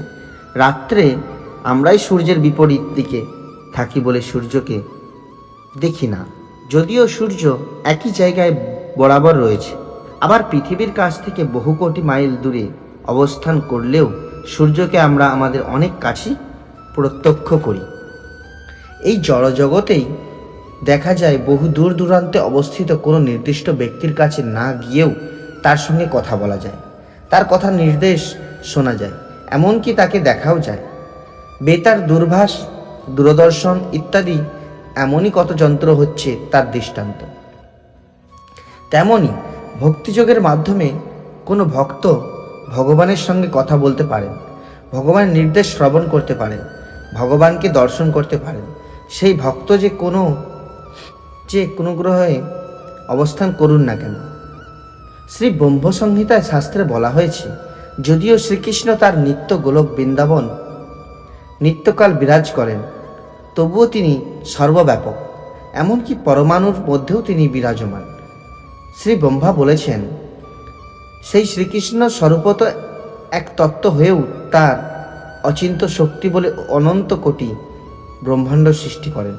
সমস্ত ব্রহ্মাণ্ড তার মধ্যেই বর্তমান এবং তিনি যুগপৎ সমস্ত ব্রহ্মাণ্ডের সমস্ত পরমাণুতেও পূর্ণরূপে অবস্থিত। এই রকম আদি পুরুষ শ্রী গোবিন্দকে আমি ভজনা করি। এইবার ভগবান শ্রীকৃষ্ণ গোলক বৃন্দাবনে নিবাস করেও চিৎ জগৎ ও জড়জগতের সর্বত্রই বিরাজমান। আবার সর্বত্র বিরাজমান হলেও সবাই তাকে দর্শন করতে পারে না। একমাত্র তার কৃপা বলে প্রেমরূপ অঞ্জনে ভাবভক্তির চক্ষুতে সাক্ষাৎ দর্শন হয়। কৃষ্ণ পাদপদ্মে একনিষ্ঠ সাধুগণ যে অচিন্ত গুণ বিশিষ্ট শ্যামসুন্দর শ্রীকৃষ্ণকে তাদের প্রেমাঞ্জনের দ্বারা রঞ্জিত ভক্তি নয়নে অর্থাৎ প্রেম ভক্তি যোগে সর্বদাই তার সরল শুদ্ধ হৃদয়ে অবলোকন করে থাকেন, সেই আদিপুরুষ গোবিন্দকে আমি ভজনা করি। প্রসঙ্গত উল্লেখ্য এই যে সূর্য এক স্থানে অবস্থান করলেও সেই ব্রহ্মাণ্ডের অন্যান্য গ্রহলোক থেকে সূর্যকে প্রত্যক্ষ করা যায়। তেমনি জগতে ভক্ত অভক্ত নির্বিশেষে প্রত্যেকের কাছেও শ্রীকৃষ্ণ দৃশ্যমান হন। ভৌম বৃন্দাবনে ভগবান শ্রীকৃষ্ণের প্রকটকালে ভক্ত ও অভক্ত সকলেই এই চক্ষুতে তাকে দেখেছিলেন, কিন্তু কেবলমাত্র ভক্তরাই সেই ব্রজভূমিতে শ্রীকৃষ্ণকে তাদের হৃদয়ের একান্ত পরমধন বলে আদর করেছিলেন, অভক্তরা নয়। সম্পত্তি ভক্তগণ সেরূপ চাক্ষুষ দর্শন লাভ না করেও ভক্তিভাবিত হৃদয়ে ব্রজধামে শ্রীকৃষ্ণকে দর্শন করেন। এরপরের প্রশ্ন, ভগবান শ্রীকৃষ্ণের ভজনা করে আমাদের কি লাভ হবে? অন্যান্য দেবদেবীর আরাধনা করার ফলে যে বস্তু লাভ হয় তা অনিত্য বা অস্থায়ী, কিন্তু কৃষ্ণ ভজনের ফল নিত্য। শ্রীকৃষ্ণ নিজেই ঘোষণা করেছেন, অল্প বুদ্ধি ব্যক্তিদের দেবদেবী আরাধনা লব্ধ ফল অস্থায়ী। দেবদেবীদের উপাসকেরা তাদের আরাধ্য দেবতাদের লোকপ্রাপ্ত হয়, কিন্তু আমার ভক্তরা আমার পরম নিত্যধাম প্রাপ্ত হয়। আর সেভাবে যোগী বা সিদ্ধ বাবাদের পূজকেরা তাদের যেখানে গতি সেখানে গিয়ে পৌঁছবে। শ্রীকৃষ্ণের জন্ম আছে, দেহত্যাগ আছে, তাহলে তিনি অজ নিত্য হন কি করে? তার উত্তর বলতে হয়, শ্রীমদ্ ভগবদ্ গীতায় বর্ণনা রয়েছে, জন্ম কর্ম চমে দিবম। শ্রীকৃষ্ণের জন্ম ও সমস্ত ক্রিয়াকলাপ দিব্য, অর্থাৎ আমাদের মতো জড়জাগতিক নয়। যদিও বা মনে হলো তিনি জন্ম নিচ্ছেন, মৃত্যুবরণ করছেন, কিন্তু সেটি আমাদের জড় দৃষ্টিতেই মাত্র গোচরীভূত হচ্ছে। যেমন সূর্য ডোবেও না, ওঠেও না। সূর্য তো সর্বদা তার নির্দিষ্ট স্থানে রয়েছে, কিন্তু আমাদের দৃষ্টিতে কখনো উদয় হওয়া, কখনো অস্ত যাওয়া, কখনো বা সূর্য নেই, অন্ধকার, এভাবেই প্রত্যক্ষ হচ্ছে। পরের প্রশ্ন, আমরা জানি শ্রীকৃষ্ণই একমাত্র ভগবান, তাহলে ভগবান শঙ্কর, ভগবান নারদ, ভগবান মনু প্রভৃতি কথাগুলি পাওয়া যায় কেন? শ্রীকৃষ্ণ হলেন পরমেশ্বর ভগবান, সর্ব অবতারের মূল অবতারই ভগবান। অনন্ত কোটি সমস্ত অবতার তার থেকেই প্রকাশিত। সেই জন্যে বলা হয় ঈশ্বর পরম কৃষ্ণ, অর্থাৎ তিনি কেবল ভগবান বা ঈশ্বর নন, তিনি পরমেশ্বর। অনাদিরাদি গোবিন্দ সর্বকারণ কারণম। যখন কিছুই ছিল না, তখনও অনাদির আদি কৃষ্ণ ছিলেন। তিনি সমস্ত কিছুর কেবল কারণ মাত্রই নন, সমস্ত কারণেরও পরম কারণ। সর্বকারণ কারণম। শিব, ব্রহ্মা, নারদ, মনু এরা সকলেই তার অবতার মাত্র। কেউ গুণাবতার, কেউ শক্তাবেশ অবতার ইত্যাদি। এজন্যেই তাদের প্রতি বিশেষ সম্মাননার খ্যাতির কখনো কখনো ভগবান বলা হয়ে থাকে। যদিও আমরা জানি শ্রীকৃষ্ণই সকলের প্রভু, কিন্তু শ্রীকৃষ্ণের ভক্তদের অর্থাৎ প্রভু ভক্তদেরও প্রভু বলে সম্মাননা করা হয়ে থাকে। এর পরের প্রশ্ন, আমি কি করে ভগবান হব? এর উত্তরে বলতে হয়, আপনি কোনোদিনও ভগবান হতে পারেন না, কেউই ভগবান হতে পারে না। আপনি জীব, চিরকালই জীব। ভগবান চিরকালই ভগবান। আপনি বড়জোর ভগবত ভক্তি অনুশীলন করে ভগবানের ভক্ত হতে পারেন। জীবের স্বরূপ হয় কৃষ্ণের নিত্যদাস। আপনি অভক্তি আচরণ মাধ্যমে ভগবানের বহিরঙ্গা মায়ার দাসত্ব করছেন। ভক্তি অনুশীলন করলে কৃষ্ণের সেবা করবেন।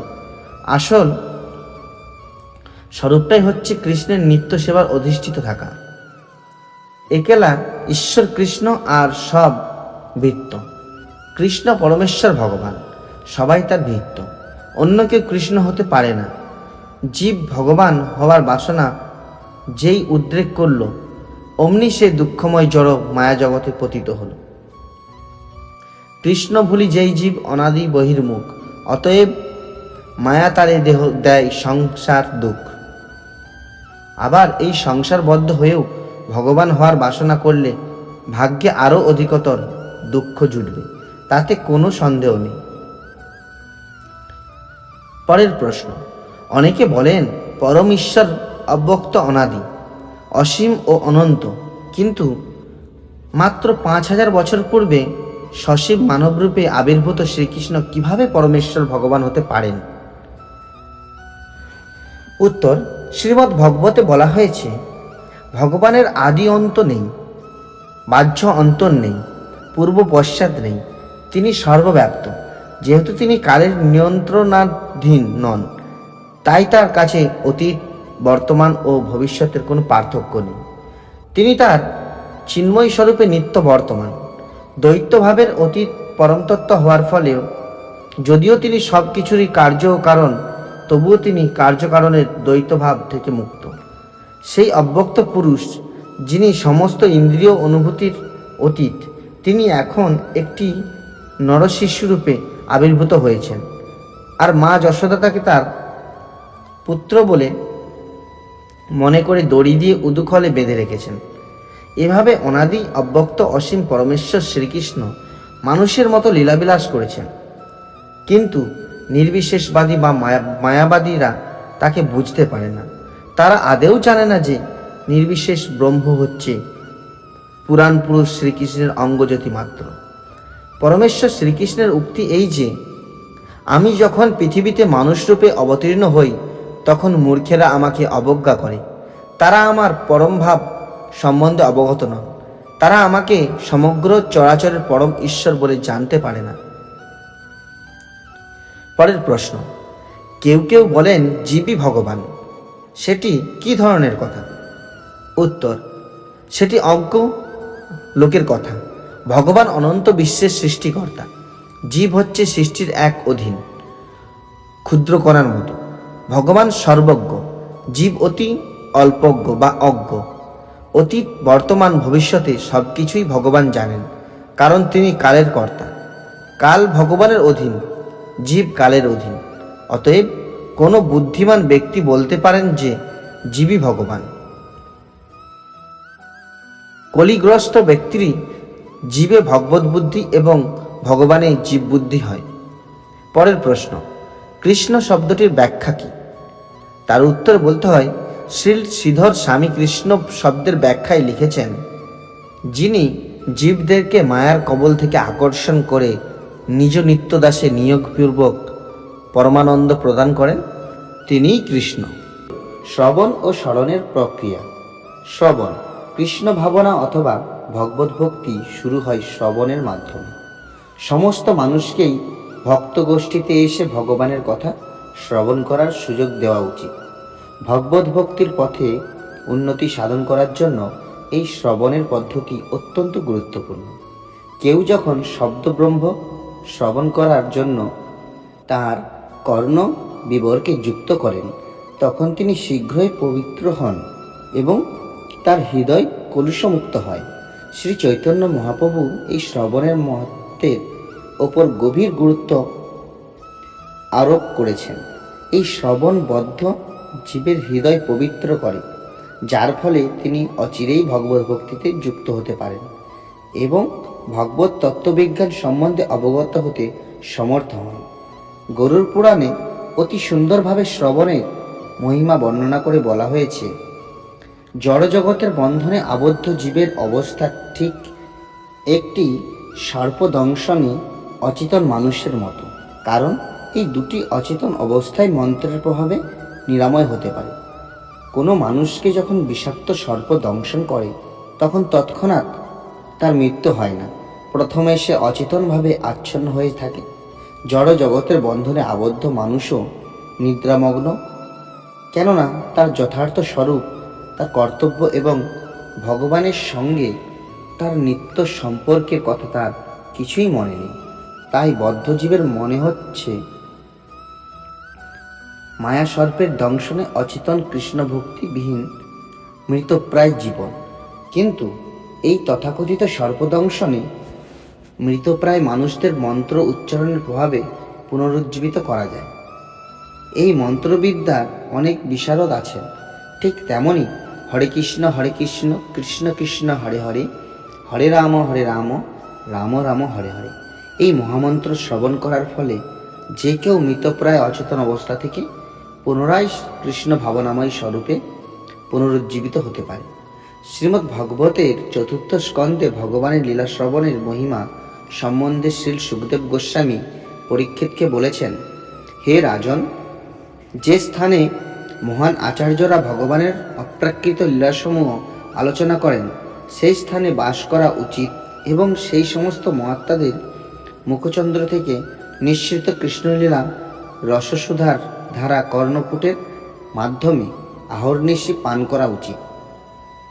কেউ যদি ঐকান্তিক আগ্রহের সঙ্গে এইভাবে সেই অপ্রাকৃত শব্দতরঙ্গ শ্রবণ করেন, তাহলে অচিরেই তিনি ক্ষুধা তৃষ্ণা ভয় সুখ ও বদ্ধ জীবনের মহাচ্ছন্ন অবস্থা থেকে অবশ্যই মুক্ত হবে। ভগবান শ্রী চৈতন্য মহাপ্রভুও এই কলিযুগে আত্মস্বরূপ উপলব্ধির পন্থারূপে ভগবানের নাম শ্রবণের প্রক্রিয়াকে বর্ণনা করেছেন। পুরাকালে যেমন বেদপাঠ করে শাস্ত্রের বিধি নিষেধ যথাযথভাবে অনুশীলন করা হতো, তা এই কলিযুগের মানুষের পক্ষে সম্ভব না। কিন্তু কেউ যদি মহান ভক্ত ও আচার্যদের মুখ নিঃসৃত বাণী ঐকান্তিক আগ্রহের সঙ্গে শ্রবণ করেন, তাহলে তার ফলে তিনি সব রকমের জড় কলুষ থেকে মুক্ত হতে পারেন। তাই শ্রী চৈতন্য মহাপ্রভু নির্দেশ দিয়ে গেছেন, কেবল ভগবানের শুদ্ধ ভক্তের মুখারবিন্দ থেকে ভগবানের বাণী শ্রবণ করার জন্য ভগবানের নাম করে যারা পয়সা রোজগার করে তাদের কথা শুনলে কোনো কাজ হবে না। যারা যথার্থই তত্ত্বদ্রষ্টা আত্মজ্ঞানী তাদের কাছ থেকে ভগবানের কথা শুনলে কৃষ্ণলীলা রসের অমৃতের ধারা আমাদের কর্ণপুটে প্রবাহিত হতে থাকে। পূর্ববর্তী শ্লোকে এই দৃষ্টান্তটি দেওয়া হয়েছে। ভগবদ্গীতাতেও বলা হয়েছে, কৃষ্ণ ভাবনায় ভাবিত হওয়ার ফলে বিষয়াসক্ত মানুষ বিষয়ের বন্ধন থেকে মুক্ত হতে পারে। মানুষ যতক্ষণ পর্যন্ত কোনো উত্তম কার্যে লিপ্ত না হয় ততক্ষণ পর্যন্ত সে তার তুচ্ছ কার্য থেকে বিরত হতে পারে না। প্রাকৃত জগতে জীব প্রকৃতির মায়িক কার্যকলাপের বন্ধনে আবদ্ধ হয়ে রয়েছে, কিন্তু ভগবত ভক্তির দিব্য কার্যকলাপের মহৎ আনন্দ আস্বাদন করলে তখন স্বল্প সুখদায়ক জড় কার্যকলাপের প্রতি আর কোনো আসক্তি থাকে না।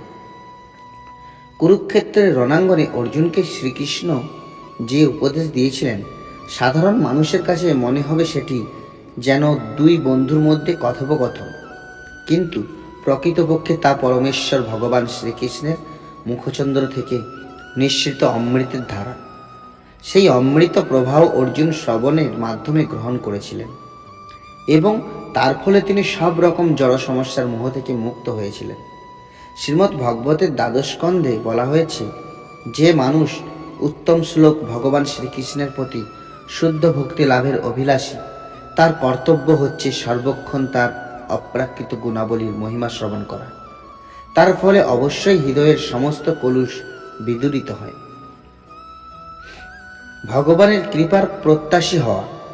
শ্রীমদ্ ভগবতে দশম স্কন্ধে বলা হয়েছে, হে প্রভু, যে মানুষ সমস্ত দুঃখ দুর্দশাকে তার পূর্বকৃত পাপকর্মের ফল বলে মনে করেন এবং শ্রদ্ধাবনত চিত্তে হৃদয়ের অন্তঃস্থল থেকে আপনাকে প্রণতি জানিয়ে আপনার অহৈতুকী কৃপার প্রতীক্ষা করেন, তিনি অচিরেই মুক্ত লাভের অধিকারী হন। শ্রীমদ্ ভগবতের এই বাণীর সমস্ত ভক্তের পথপ্রদর্শক হওয়া উচিত। পূর্বকৃত পাপকর্মের ফল থেকে তৎক্ষণাৎ মুক্ত হওয়ার আশা করা ভক্তের উচিত নয়। কোনো বদ্ধজীবী কর্মফল থেকে মুক্ত নয়, কারণ জড়জগতের বন্ধনে আবদ্ধ জীবন মনেই হচ্ছে পূর্বকৃত কর্ম অনুসারে সুখ অথবা দুঃখ ভোগ করা। জড়জাগতিক কার্যকলাপ যখন সম্পূর্ণভাবে স্তব্ধ হয়ে যায় তখনই কেবল কর্মফলের বন্ধন থেকে মুক্ত হওয়া যায় এবং তখন আর পুনর্জন্ম হয় না। তা সম্ভব হয় কেবল ভগবত ভক্তির মাধ্যমে, কেননা ভগবানের সেবাময়ী কার্যকলাপের কোনো প্রতিক্রিয়ার সৃষ্টি হয় না। তাই কেউ যখন শুদ্ধ কৃষ্ণ ভক্তি অর্জন করেন তখন আর তার এই জড়জগতে পুনর্জন্ম হয় না। কিন্তু যে মানুষ কর্মফলের বন্ধন থেকে পূর্ণরূপে মুক্ত হতে পারেননি, তার কর্তব্য হচ্ছে সব রকম বাধা বিপত্তি সত্ত্বেও ভগবত ভক্তির অনুশীলন করে যাওয়া। যখন এই ধরনের বাধা বিপত্তিগুলি আসে তখন কেবল শ্রীকৃষ্ণের কৃপার প্রতীক্ষা করা উচিত।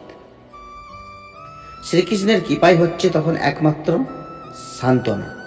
এই রকম মনোভাব নিয়ে ভক্ত যখন তার দিন যাপন করেন তখন অবশ্যই তিনি ভগবানের ধামে উন্নীত হবেন, সেই সম্বন্ধে কোনো সন্দেহ নেই। এই ধরনের কার্যকলাপের মাধ্যমে তিনি ভগবানের ধামে প্রবেশ করার যোগ্যতা অর্জন করেন। এই শ্লোকে এই সম্বন্ধে দায়ভাগ কথাটির ব্যবহার করা হয়েছে। দায়ভাগ কথাটির অর্থ হচ্ছে ন্যায়সঙ্গতভাবে পুত্রের পিতার সম্পত্তির উত্তরাধিকারী হওয়া। ঠিক তেমনি শুদ্ধ ভক্ত সমস্ত বাধা বিপত্তি সত্ত্বেও কৃষ্ণ ভাবনাময় অপ্রাকৃত ধামে প্রবেশ করার যোগ্যতা অর্জন করেন। স্মরণ। যে কোনোভাবে কেউ যদি তার চিত্ত শ্রীকৃষ্ণের সঙ্গে তার নিত্য সম্পর্কের চিন্তায় নিবদ্ধ থাকে তাকে বলা হয় স্মরণ।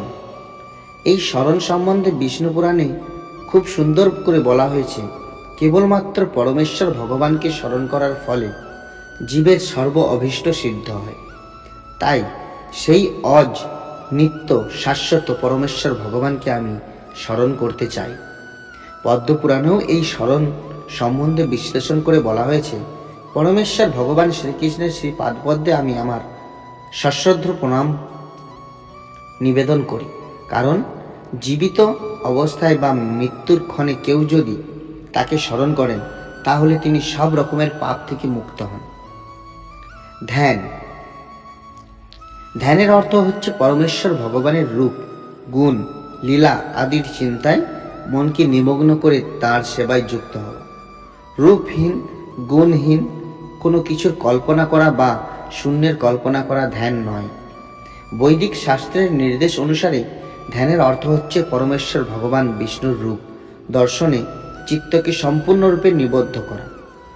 নৃসিংহ পুরাণে ভগবানের ধ্যান করা সম্বন্ধে বলা হয়েছে, ভগবানের চরণারবিন্দের ধ্যান জড়জগতের সুখ দুঃখ অনুভূতির অতীত চিন্ময় অবস্থা। এই ধ্যানের প্রভাবে মহাপাপীও তার পাপকর্মের ফল থেকে মুক্ত হতে পারে। বিষ্ণু ধর্মে ভগবানের দিব্য গুণাবলীর ধ্যান সম্বন্ধে বলা হয়েছে যে সমস্ত মানুষ নিরন্তর কৃষ্ণ ভাবনায় ভাবিত এবং যারা নিরন্তর ভগবানের দিব্য গুণাবলীর কথা স্মরণ করেন তারা অচিরেই সমস্ত পাপ থেকে মুক্ত হন এবং এইভাবে পবিত্র হয়ে তারা ভগবদ্ধামে প্রবেশ করার যোগ্য হন। পক্ষান্তরে বলা যায়, সর্বতভাবে পাপমুক্ত না হলে ভগবদ্ধামে প্রবেশ করা যায় না। পাপমুক্ত হওয়া যায় কেবলমাত্র ভগবানের রূপ, গুণ, লীলা ইত্যাদি স্মরণ করার মাধ্যমে। পদ্মপুরাণে ভগবানের লীলা স্মরণ করা সম্বন্ধে বলা হয়েছে যে মানুষ নিরন্তর ভগবানের অমৃতময় লীলা ও অদ্ভুত কার্যকলাপের চিন্তায় সর্বক্ষণ মগ্ন। তিনি অবশ্যই সব রকমের জড় কলুষ থেকে মুক্ত হন। কতকগুলি পুরাণে প্রমাণিত হয়েছে যে যদি কোনো মানুষ কেবল ভগবানের সেবা ধ্যান করেন তার সর্ব অভীষ্ট সিদ্ধ হয় এবং তিনি প্রত্যক্ষভাবে পরমেশ্বর ভগবানকে দর্শন করতে পারেন। এই সম্বন্ধে ব্রহ্মবৈবর্ত পুরাণে একটি সুন্দর কাহিনী আছে। দক্ষিণ ভারতে প্রতিষ্ঠানপুর নামক স্থানে একজন ব্রাহ্মণ বাস করতেন। তিনি খুব সুন্দর একটা অবস্থাপন্ন ছিলেন না, কিন্তু তিনি সব সময় মনে করতেন পূর্বজন্মে আমি নিশ্চয় অনেক পাপ করেছিলাম, তাই শ্রীকৃষ্ণের ইচ্ছায় আমি পর্যাপ্ত ধন সম্পদ লাভ করতে পারিনি। এই কথা মনে করে তিনি সর্বক্ষণ আত্মতৃপ্ত থাকতেন। তাই তার দরিদ্রতার জন্য তার হৃদয়ে লেশমাত্র গ্লানি ছিল না এবং তিনি অত্যন্ত শান্তিতে জীবনযাপন করতেন। তিনি পরম উদার ছিলেন এবং কখনো কখনো তিনি মহাত্মাদের শ্রীমুখ থেকে ভগবানের বাণী শুনতে যেতেন। এই রকম এক সভায় তিনি গভীর শ্রদ্ধা সহকারে বৈষ্ণব আচার সম্বন্ধে শ্রবণ করেছিলেন। তিনি শুনেছিলেন যে মনে মনেও ভগবানের সেবা করা যায়, অর্থাৎ বাস্তবিকভাবে সেবা না করা গেলেও মনে মনে ভগবানের সেবা ধ্যান করা যায় এবং তার ফলে একই ফল লাভ করা যায়। ব্রাহ্মণ অত্যন্ত দরিদ্র ছিলেন, তাই তিনি মনস্থ করলেন যে অসীম ঐশ্বর্য সহকারে মনে মনে ভগবানের সেবা করা ধ্যান করবেন এবং তিনি তাই করতে শুরু করলেন। তিনি গোদাবরীতে স্নান করে সেই নদীর তীরে নির্জনে বসে প্রাণায়াম অভ্যাস করার মাধ্যমে তার চিত্তকে ভগবানের ধ্যানে নিবদ্ধ করতেন। এই প্রাণায়াম অভ্যাসের ফলে চিত্তকে একটি যন্ত্রের মতো কোনো বস্তুতে কেন্দ্রীভূত করা যায়। প্রাণায়াম ও আসনের এটিই হচ্ছে উদ্দেশ্য। পুরাকালে সাধারণ মানুষও জানতেন কিভাবে মনকে ভগবানের শ্রীপাদপদ্মে একাগ্র করতে হয়। সেই ব্রাহ্মণও সেই অভ্যাস করেছিলেন। এইভাবে ধ্যান করার ফলে হৃদয়ে ভগবানের রূপ প্রকাশিত হলে তিনি তাকে বহু মূল্যবান বস্ত্র, অলঙ্কার, মুকুট ও অন্যান্য ভূষণে বিভূষিত করতেন। তারপর তিনি শ্রদ্ধা সহকারে তাকে প্রণতি নিবেদন করতেন। শৃঙ্গার সমাপ্ত হলে তিনি কল্পনা করতেন যে তিনি খুব সুন্দরভাবে মন্দির মার্জন করেছেন। মন্দির মার্জন হলে তিনি মানুষে কল্পনা করতেন যে স্বর্ণ ও রৌপ্য নির্মিত বহু পাত্র করে তিনি বিভিন্ন নদী থেকে পুণ্য সলিল আরোহণ করছেন। তিনি কেবল গোদাবরী থেকেই জল সংগ্রহ করতেন না, তিনি গঙ্গা, যমুনা, নর্মদা, কাবেরী আদি সমস্ত পবিত্র স্রোতশ্রেণী থেকে জল সংগ্রহ করতেন। ভগবানের পূজা করার সময় বৈষ্ণব ভক্ত সাধারণত মন্ত্র উচ্চারণের মাধ্যমেই এই সমস্ত নদী থেকে জল সংগ্রহ করেন। এই ব্রাহ্মণ মন্ত্র উচ্চারণ করে ধ্যানের মাধ্যমে এই সমস্ত নদী থেকে স্বর্ণ ও রৌপ্য নির্মিত জলপাত্রে পবিত্র জল সংগ্রহ করেছিলেন। তারপর তিনি পুষ্প, ফল, ধূপ, চন্দন আদি পূজার উপকরণ সংগ্রহ করতেন। ভগবানের বিগ্রহকে অর্পণ করবার জন্য তিনি এই সমস্ত সংগ্রহ করেছিলেন। ভগবানের সন্তুষ্টি বিধানের জন্য এই জল, পুষ্প ও গন্ধদ্রব্য অত্যন্ত সুন্দরভাবে ভগবানের বিগ্রহের উদ্দেশ্যে নিবেদিত হতো। তারপর তিনি ভগবানের আরতি করতেন এবং এইভাবে শাস্ত্রের বিধি অনুসারে তিনি ভগবানের পূজা করতেন। প্রতিদিন তিনি এইভাবে নিয়মিত ভগবানের অর্চনা করতেন। এইভাবে বহু বছর ধরে তিনি ভগবানের পূজা করলেন। তারপর একদিন সেই ব্রাহ্মণ ধ্যানে ভগবানের জন্য পায়েস তৈরি করলেন, কিন্তু ভগবানের সেই নৈবেদ্য তার মনঃপূত হলো না, কেননা সে পায়েস তখনই তৈরি করা হয়েছিল এবং তা তখনও বেশ গরম ছিল। পায়েস গরম থাকলে তেমন উপাদেয় হয় না, ঠান্ডা পায়েসই অধিক উপাদেয়। তাই সেই ব্রাহ্মণ সদ্য প্রস্তুত পায়েস তখন কতটা গরম আছে এবং তা ভগবানের আহারের উপযোগী হয়েছে কিনা তা দেখবার জন্য সেই পায়েসের পাত্রে তারা আঙুল দিয়ে স্পর্শ করলেন। সেই পায়েসের পাত্র আঙুল দিয়ে স্পর্শ করা মাত্রই তার আঙুলে সেই উত্তপ্ত পায়েসের তাপ লাগলো এবং তার ফলে তার ধ্যান ভঙ্গ হলো। তখন তিনি তাকিয়ে দেখলেন যে তার আঙুলের ফোসকা পড়েছে এবং কিভাবে তা ঘটল তা ভেবে তিনি অত্যন্ত আশ্চর্য হলেন, কারণ তিনি কখনো ভাবেননি যে ধ্যানে তপ্ত পায়েস স্পর্শ করার ফলে তার আঙুল পুড়ে যাবে।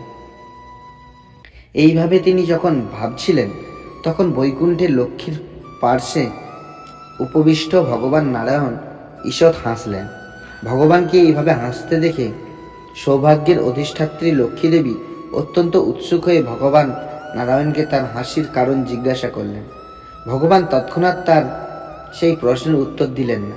পক্ষান্তরে তিনি সেই ব্রাহ্মণকে সেইখানে নিয়ে আসার জন্য তার দূতেদের পাঠালেন।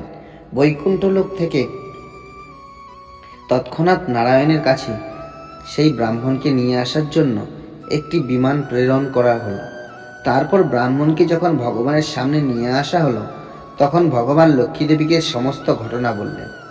সেই ব্রাহ্মণ এইভাবে নিত্যধাম বৈকুণ্ঠ লোক লক্ষ্মীনারায়ণের নিত্য সঙ্গ লাভের সৌভাগ্য অর্জন করলেন। এর থেকে বোঝা যায় যে ভগবান সর্বব্যাপ্ত। যদিও তিনি তার ধামে বিরাজ করছেন, কিন্তু তবুও তিনি সর্বত্রই রয়েছেন। যদিও তিনি বৈকুণ্ঠে ছিলেন, কিন্তু তবুও সেই ব্রাহ্মণ যখন ধ্যানে তার পূজা করছিলেন তখন তিনি তার হৃদয়েও বিরাজ করছিলেন। এইভাবে আমরা বুঝতে পারি যে ধ্যানের মাধ্যমে যখন ভগবানকে কিছু অর্পণ করা হয় তখন তিনি তা গ্রহণ করেন এবং তার ফলে আমাদের অভীষ্ট সিদ্ধ হয়।